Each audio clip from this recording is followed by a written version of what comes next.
It's a jam-packed Monday, May 5th, Cinco de Mayo 2025. I hope all is well with you. If you want to get a hold of me, you can over at 208-535-1015.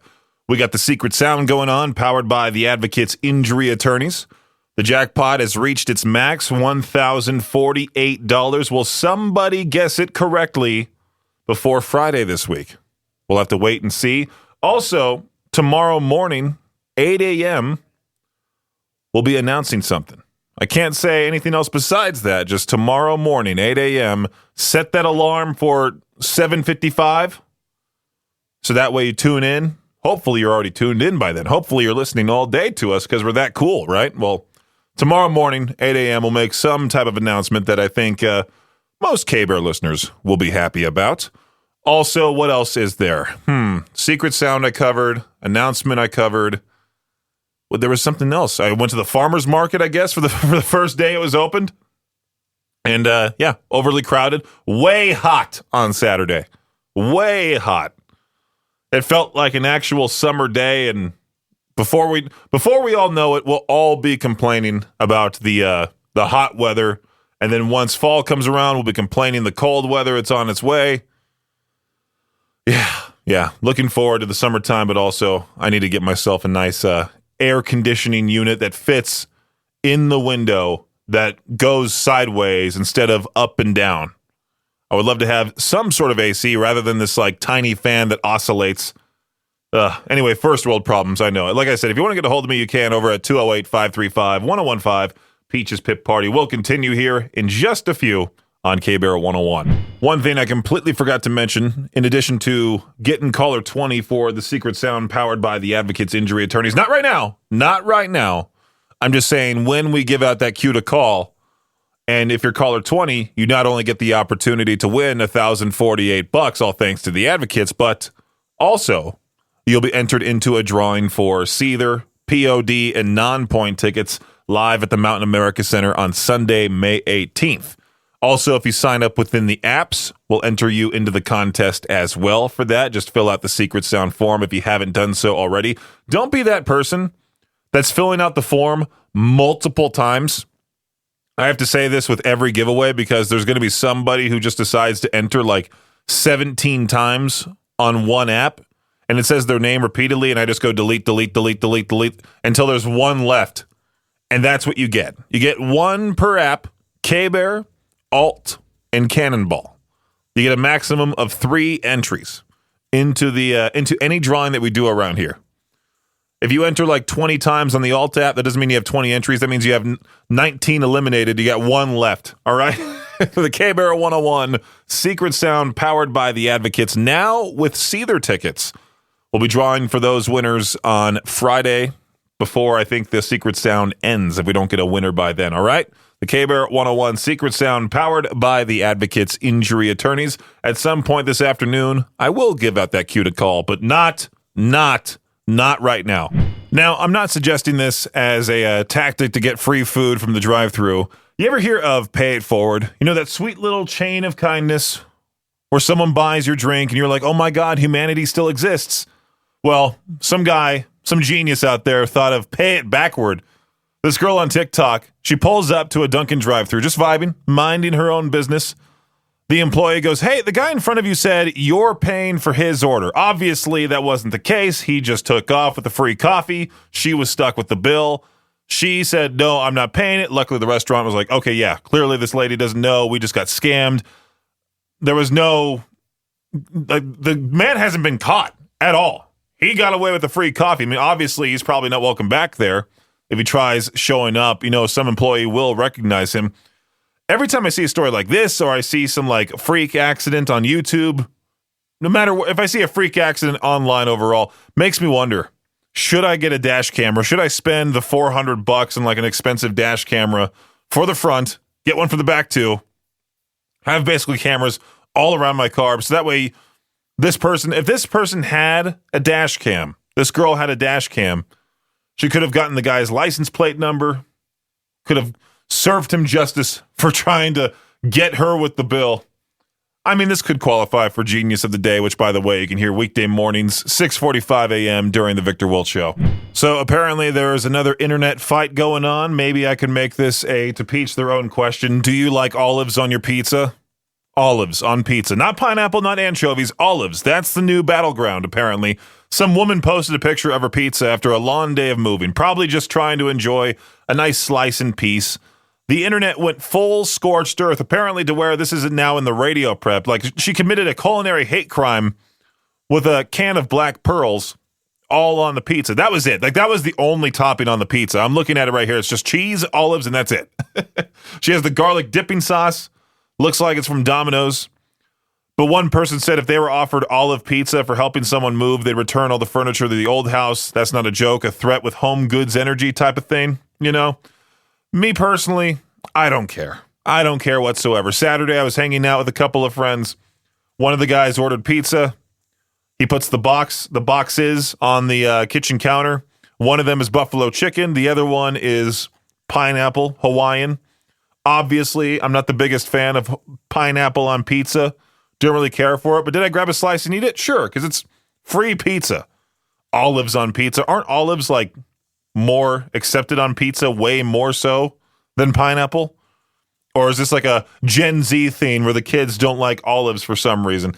I saw the grossest LA pizza when my friend Jose sent a picture of this pizza from somewhere. I forgot exactly where, but there was broccoli, like whole things of broccoli on it. It looked awful. It looked like the stereotypical LA pizza. Like, I'm proudly from Southern California. I will safely say they have the worst pizza in the country.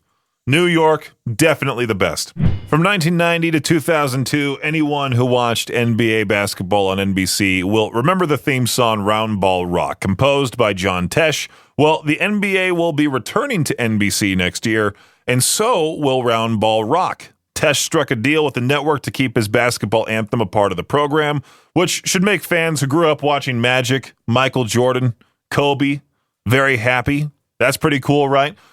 We got some pickleball news here. After a week of action, the U.S. Pickleball Championships finished up over the weekend in Naples, Florida, and the event was a huge success. More than 3,500 competitors from all 50 states and 40 countries showed up and played nearly 6,000 matches.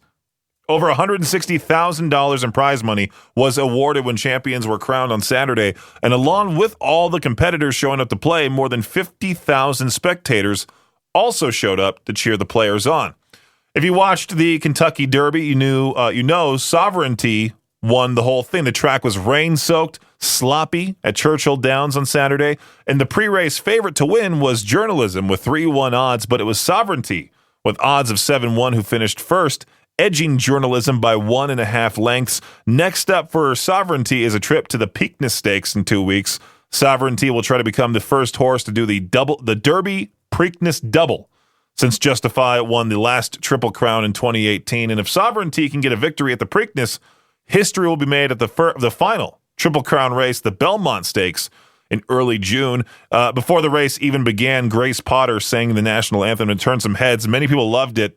Others were bothered because it was slow with pauses that some argued called attention to herself instead of the song. People just want to complain about anything, really. In the end, the Kentucky Derby winner finished the race in 2 minutes and 2 seconds. Potter's national anthem lasted 2 minutes and 10 seconds. Imagine all that buildup for one little 2-minute race where the national anthem is longer than the sporting event itself. That's crazy. That does it for your Shot Clock Sports Update right here on KBAR 101. Let's talk about medical advice, specifically the kind you get from the world's most unreliable doctor, that is Google. Like, you feel a weird pain in your side, and instead of calling an actual professional, you're 10 minutes deep in a Reddit thread written by someone by the name of, like, Toenail Sniper 82, who's diagnosing you with a rare Amazonian disease, and suddenly you're rewriting your will, texting your ex, something like that. We've all been there, right? I know I'm the biggest culprit when it comes to this type of thing. You have like a weird sensation in your arm. You're like, oh my God, I'm having a stroke. You freak out. You go in with a sore throat, come out convinced you've got like 14 hours left to live. Need to start saying goodbye to your parents, your plants, everyone. I know for a fact Google is completely unreliable. I mean, it gives you the most just obscure answers. Like, it could be this. It could be something as simple as You just have an itchy throat, or you have throat cancer, or something in between. Who knows? Maybe. Go see a real doctor if you're ever feeling completely off. All right? Don't go to Google. Tourists are not only dumb here, they're dumb everywhere. A tourist in the Philippines decided to take a selfie with a crocodile. He thought it was a statue because nothing says vacation memories like posing with a 15-foot reptile that looks suspiciously lifelike, right? This man climbed over a fence at the Cabug Island Mangrove and Wetlands Park in, I don't know how you say that, Zamboanga Subugai? I don't know how to say that. He waded into a shallow pool. Now, don't you think this is already too much for it to be only a statue? That he got into a shallow pool? He got ready for his close-up. That's when the quote-unquote statue named Lele decided she wasn't in the mood for photos, bit him on the arm and thigh. She even performed the classic crocodile death roll, which is something you never, ever want to be a part of. The man was trapped in the enclosure for about 30 minutes before a zookeeper intervened using a piece of cement to get Lele to release her grip. The tourist ended up with over 50 stitches. Luckily, he's still alive. Let this be a lesson, though. If it looks like a crocodile and doesn't move like a statue, maybe don't climb into its enclosure, even if it looks like a statue.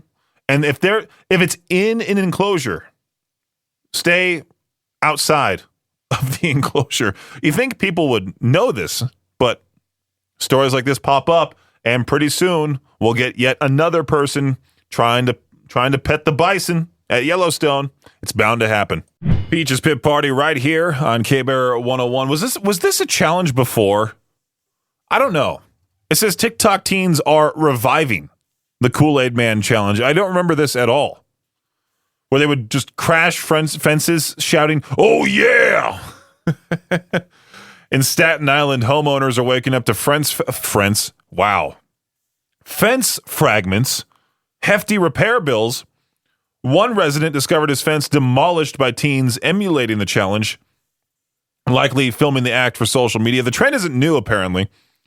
So reading further into this article, it started around 2020, has caused property damage across the country. I don't remember it back in 2020. In New York, I guess if you cause over $250 in property damage, that's a felony offense. You go to jail over the Kool-Aid Man challenge. Oh no. Sorry, that was a horrible joke. My bad. Terrible hokey radio right there.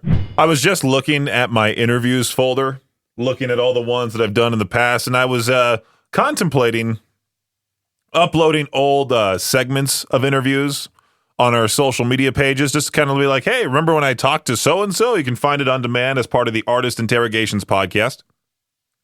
And I listened to the full, or no, I didn't listen to the full. I watched a little bit of my interview with Chris Daughtry from back in the day. Man, do I look so different back then. I looked at myself, I'm like, wow.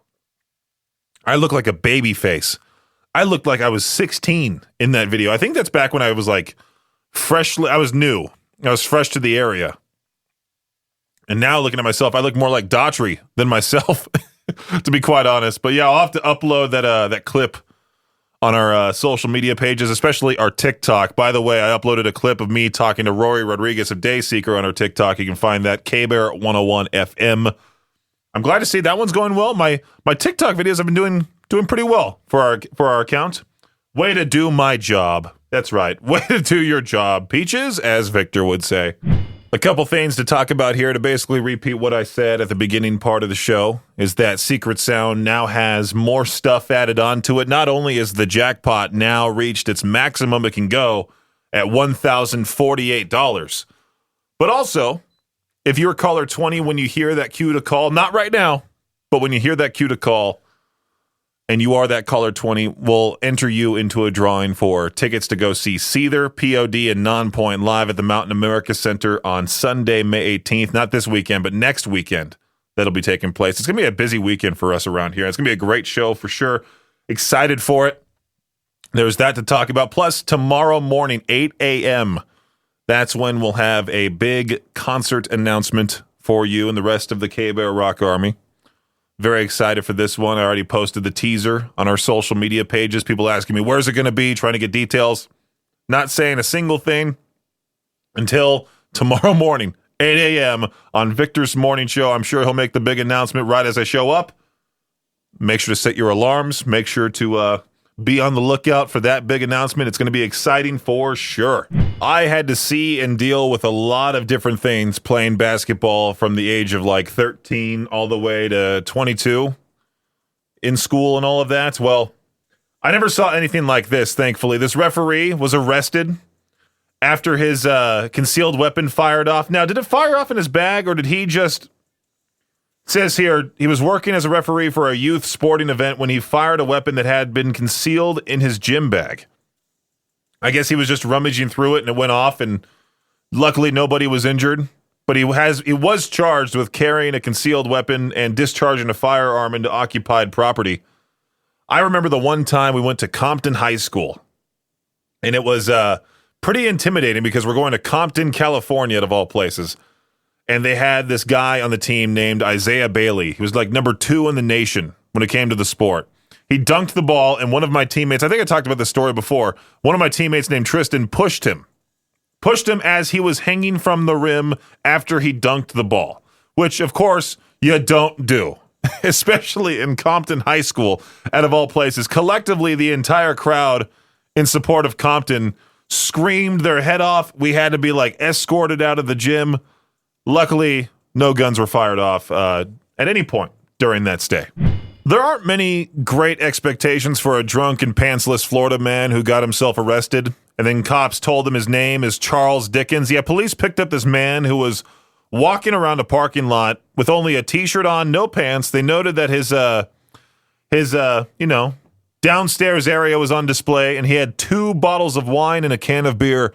When he was asked to identify himself, he said his name is Charles Dickens, like the famous English writer.